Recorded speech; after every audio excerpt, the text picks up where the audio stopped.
Merci beaucoup d'abord de nous accorder quelques minutes ce matin depuis vos bureaux à Paris. Comment est-ce qu'on revient d'une telle visite? Dans quel état d'esprit êtes-vous?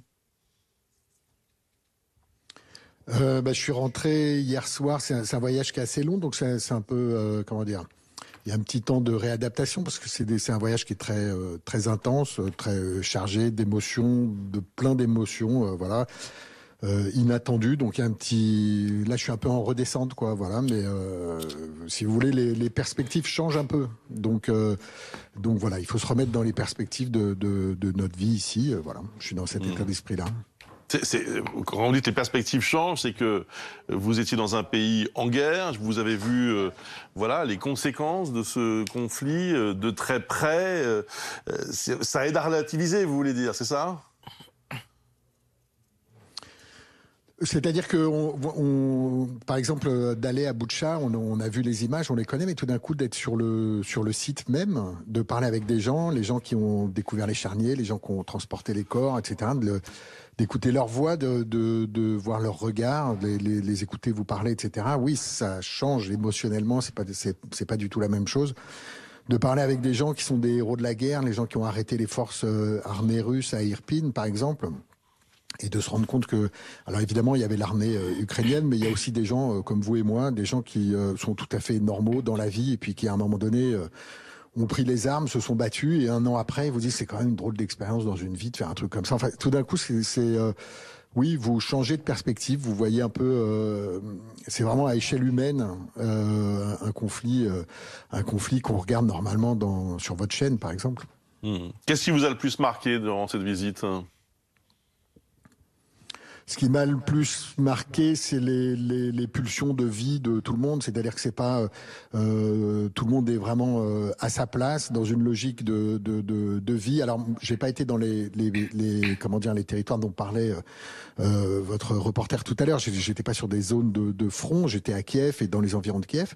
Donc c'est moins difficile sans aucun doute, mais c'est des gens qui se battent pour la victoire et qui sont dans une logique je dirais d'une confiance mesurée, mais quand même qui sont actifs, en fait, ils sont dans l'action, ils sont tournés vers la vie, etc. Et c'est surtout ça qui m'a frappé. Je vous dis, c'est pulsion de vie. Il n'y a pas de passion triste là-bas. Les gens sont dans la vie.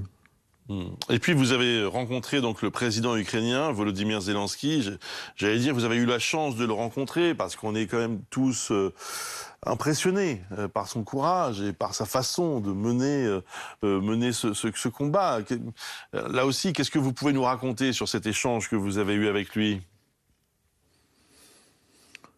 Bon, moi, mon métier est de faire des films, hein, donc si vous voulez, j'ai pas vraiment échangé de stratégie militaire avec lui ou voilà, il y a rien. Après, j'étais là aussi très impressionné. C'est une figure historique. Pour moi, c'est quelqu'un de très important. C'est quelqu'un je crois que le jour où il a dit à Joe Biden, j'ai pas besoin d'un taxi, j'ai besoin de munitions. Il y a vraiment quelque chose qui a changé, il y a quelque chose qui a tourné. Pour la première fois, quelqu'un s'opposait réellement aux agressions de Poutine.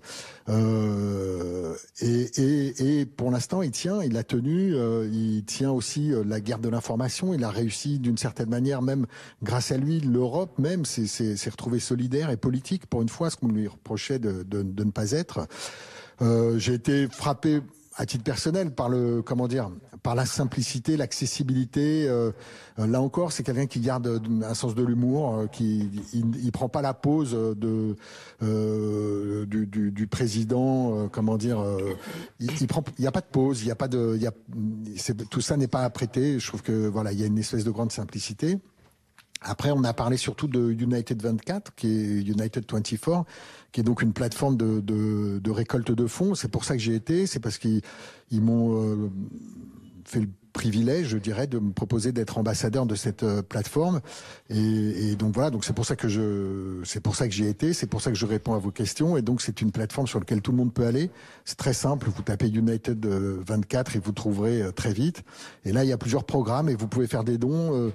Et réellement, tous les dons sont les bienvenus, c'est-à-dire vous n'êtes pas obligé de donner 10 000 euros, 10 euros, 4 euros, 20 euros, tout est bien. Et dans le programme qui est le mien, en tous les cas, il s'agit effectivement de reconstruire. Il y a une volonté hallucinante là-bas, c'est-à-dire qu'un missile tombe le lendemain, la chaussée qui a été défoncée est réparée. Ils tiennent absolument à ce que la vie continue, à ce que la vie soit décente. Et donc voilà, donc ce programme, il sert à ça. En l'occurrence, moi, la récolte de fonds sur laquelle je m'occupe, c'est un immeuble à Irpine qui a eu un missile qui est tombé dessus. Et voilà, ils sont en train de le retaper. Ça permettra à 300 personnes de revenir habiter chez eux. Donc voilà, donc faut vraiment pas hésiter. Vous pouvez donner, vous pouvez aider. Et je pense que il y a beaucoup de pays qui ont besoin d'être aidés, mais l'Ukraine a vraiment besoin d'être aidée. Ouais. Candice. Michel Zanavicius, pourquoi, selon vous, le président Zelensky s'est adressé à vous? Est-ce qu'il avait vu, par exemple, The Search, votre film sur le conflit tchétchène? Est-ce qu'il s'est dit que vous aviez justement un intérêt pour les conflits, tout particulièrement? Non, je crois pas. Et si vous voulez...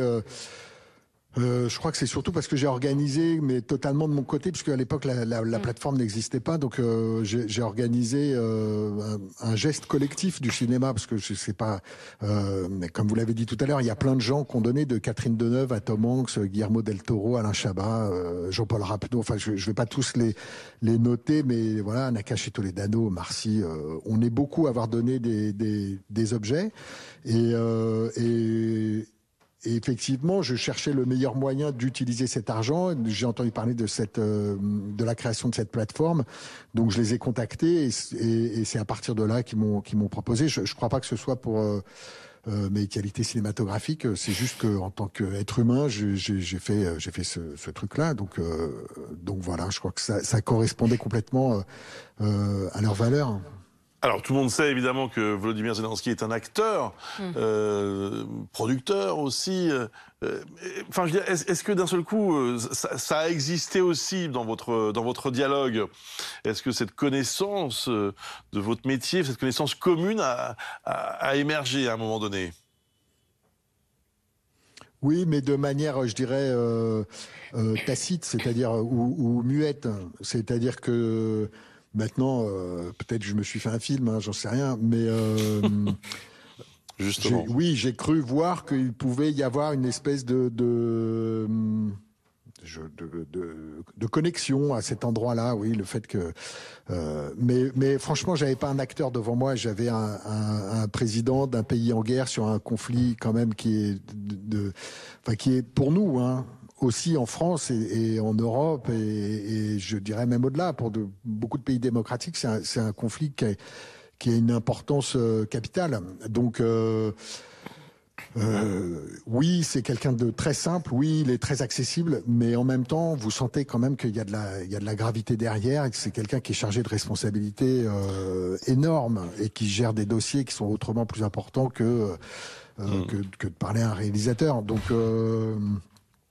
oui, peut-être, mais je dirais que pour répondre à votre question, je dirais que c'était pas le moment. Après, j'espère qu'un jour, on peut en parler plus simplement, plus librement. Alors, vous avez dit, voilà, avec beaucoup d'humilité, que vous ne vouliez pas entrer dans la stratégie militaire, mais j'imagine que vous avez un avis, une opinion sur ce qui se passe en ce moment et sur notamment le rôle que nous devons avoir, les Occidentaux, dans ce conflit. Vous dites quoi d'ailleurs, tout en restant à votre place, hein, bien sûr, mais vous dites oui, il faut accéder à la demande de Volodymyr Zelensky, envoyer des avions, s'impliquer encore plus dans ce conflit? Alors d'abord, je le dis pas avec beaucoup d'humilité, je le dis avec beaucoup de lucidité. Vraiment, encore une fois, enfin, je vous rappelle que j'ai fait OSS 117, quoi. Je suis pas un stratège militaire et je voudrais pas prendre un costume qui est pas du tout le mien. Mais si vous me posez la question, moi, sans aucun doute, je pense qu'il faut soutenir le plus possible et sur tous les fronts, comment dire, l'Ukraine. C'est-à-dire, moi, je suis... Si vous me demandez mon avis, qui vaut vraiment ce qu'il vaut, mais je suis pour envoyer non seulement des armes, mais envoyer des hommes. Et voilà. l'agression de Poutine vers, comment dire, je pense que l'ennemi de Poutine, c'est nous en fait. Ce sont les démocraties et les valeurs qu'elles véhiculent.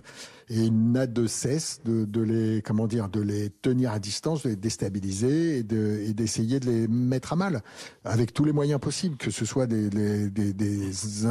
comment dire, des ingérences dans des campagnes électorales, dans des élections présidentielles, que ce soit physiquement. Tout ça a commencé avec la Tchétchénie, il y a eu la Géorgie, il y a eu la Biélorussie, il y a eu la Syrie. Là, ça continue. Attendez, Michel Hazanavicius, pardonnez-moi de vous couper, mais j'ai bien entendu, vous avez dit que selon vous, il faudrait aussi envoyer des hommes, des soldats combattre en Ukraine, parce que jusqu'ici, c'est une ligne rouge, comme vous le savez. Oui, non, je sais bien, mais encore une fois, je vous le redis, je le dis de mon point de vue de quelqu'un qui n'est pas en charge, je suis pas du tout un homme politique. Je dis juste que, selon moi, il faudrait faire tout ce qui est en notre, comment dire, tout ce qui est en notre pouvoir pour que l'Ukraine gagne ce conflit et pour que la Russie le perde, surtout. On va rappeler évidemment cette plateforme de soutien, c'est très important. Si vous nous suivez ce matin et si vous voulez vraiment en savoir un peu plus sur ce que dirige même Michel Hazanavicius, donc United 24, donc U24.gov.ua, voilà, c'est l'adresse qui vous permet de vous connecter, non seulement pour accéder à cette plateforme, mais vous l'avez bien compris aussi pour faire des dons. Et ça, évidemment, c'est très très important aujourd'hui. Merci beaucoup pour votre témoignage, Michel Hazanavicius. Vous rentrez tout juste d'Ukraine, vous êtes rentré hier soir, et vous nous avez raconté un petit peu de ce que vous avez vécu et vu sur place, et surtout pourquoi vous avez décidé de vous engager. Merci aussi à Candice Maoud.